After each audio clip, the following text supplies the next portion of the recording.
Magandang tanghali, kumusta po? Narito po ulit ang update natin para sa lagay ng ating panahon. Ngayong tanghali po ng June 13, 2024 na kung saan sa ngayon ay patuloy pa rin na easterlies ang nasa silangang bahagi ng ating bansa.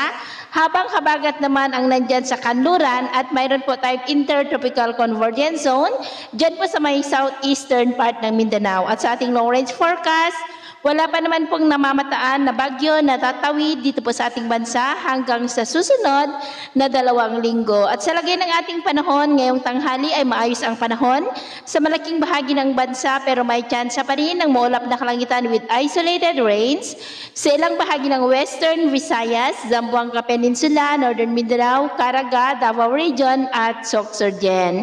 At sa susunod po namang oras, maulap pa rin ang kalangitan with isolated rains sa malaking bahagi pa din ng Mindanao, ilang bahagi ng Western Visayas, Central at Eastern Visayas, Mimaropa, Camarines Provinces, ilang bahagi ng Calabarzon, Pangasinan, Cordillera at ilang bahagi po ng Cagayan. At yun naman pong mga baybayin, wala naman po tayong nakatasan ng mga gale warning signals.